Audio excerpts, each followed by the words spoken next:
How's it going, boys? We're back, and before we get started, subscribe, like, share, definitely subscribe, definitely like, definitely share. Like I tell you guys, I'm gonna keep on telling you guys, I talk about a lot of cool shit to, help my numbers up. And today, boys, I'm coming right back at y'all with a brand new Timmy Talks. And I know, I've been gone for like 2 or 3 days, if you noticed. I just took like a little bit of a break. My brain has been all scrambled the past few days, just, a lot of work stuff, but I'm good.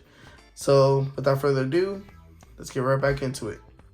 And on today's episode, we're going to be talking about this guy and basically how the community and the market has it wrong. All right, not necessarily this guy. I'm talking about the rainbow one. I just don't have the rainbow one, so we're going to use our imagination and a little bit of editing skills. And not even crazy editing skills, it's just a PNG.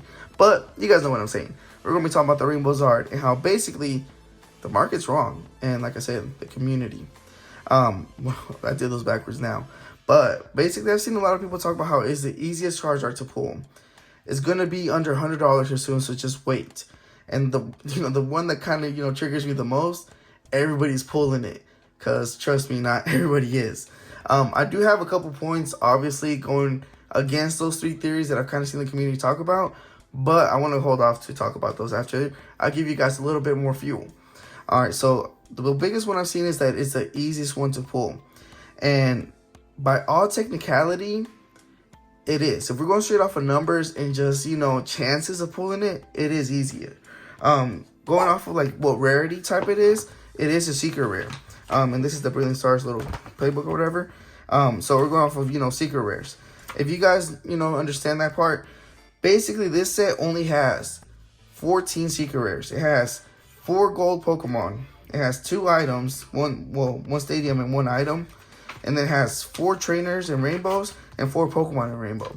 So that's only 14 chances or 14 different, cards in that rarity slot that Charizard is going against. So let's just say hypothetically you're opening up a booster box. And every single booster box has a chance of a secret rare. Just 1 secret rare each booster box. Usually I would say that's kind of average. So out of 1 in 14 booster boxes, there's a chance of you pulling that Charizard. So if we're going, just based on that, yes, those are pretty high odds. Especially if you pull a rainbow card, as soon as you see the rainbow when you're lifting it up, you now lower your chances to 1 in 8. So 1 in 8 chances, you're going to pull that Charizard as soon as you see a rainbow. So yes, it is technically a easier card to pull.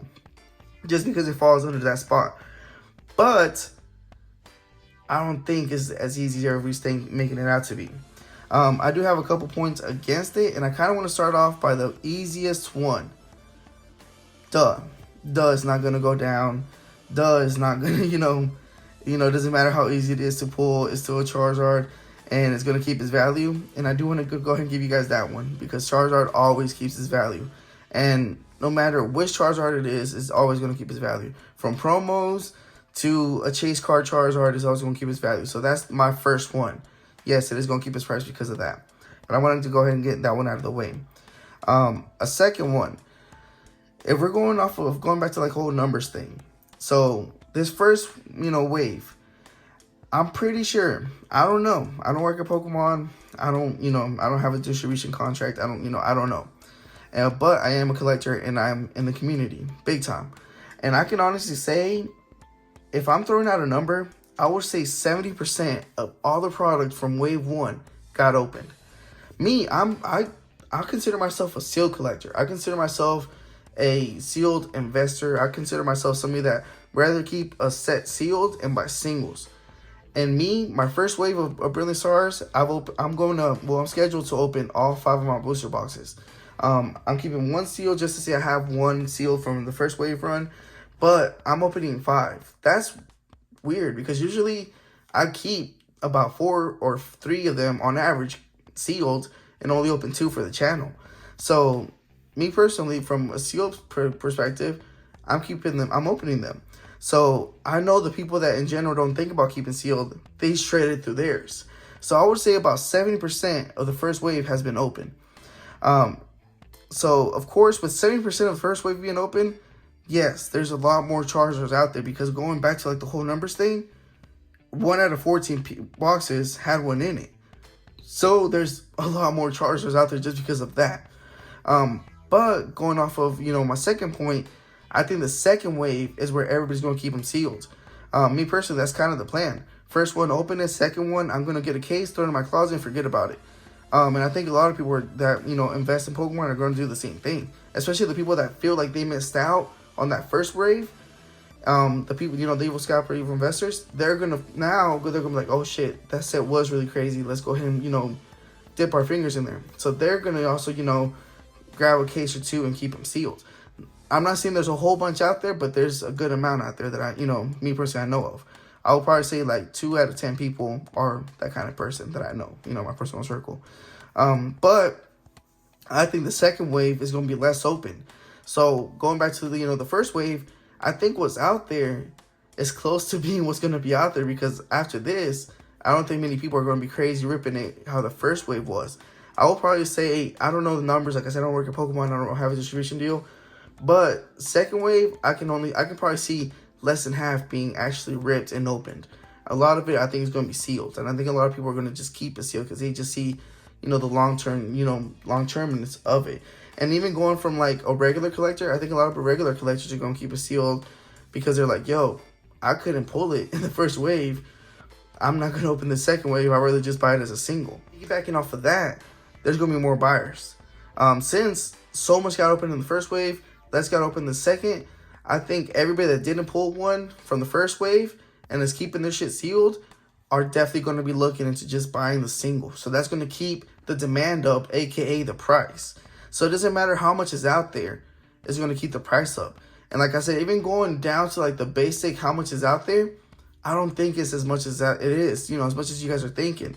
I'll touch on that here in a couple seconds on why I don't think so. But basically, there's going to be a lot more people out there, wanting to buy the Charizard.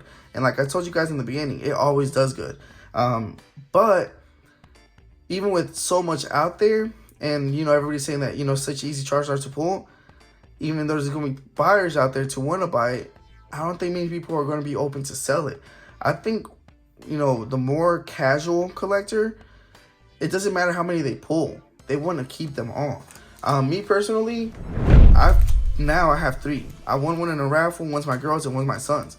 And of course, my sons, I'm not going to sell it. But even these 2 that are technically mine, I'm not going to sell them. Even if I pull another one, I'm probably not going to sell it either. Just because, people in general, when they pull a Charizard, they keep them.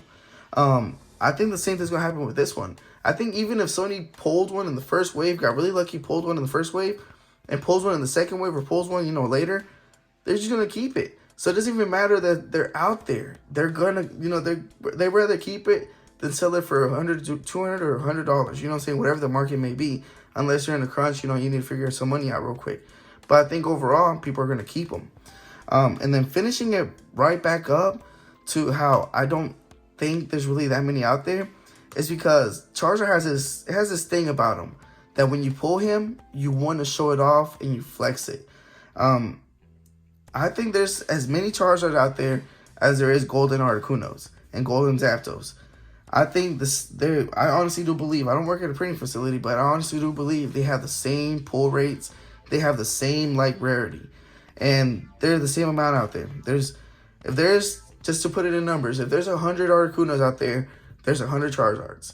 And that's just the way I put it. But 100 people that pull that Charizard, I would say about 98 of them are posting it on the social media, on their Twitter, on their Instagram, on their, on their Facebook.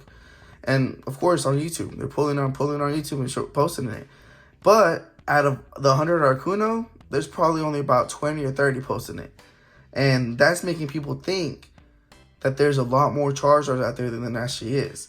I don't necessarily think there is. But that's giving everybody the illusion, let's call it illusion, that there is. But overall, I think this Charizard is stupid healthy. It's a beautiful card.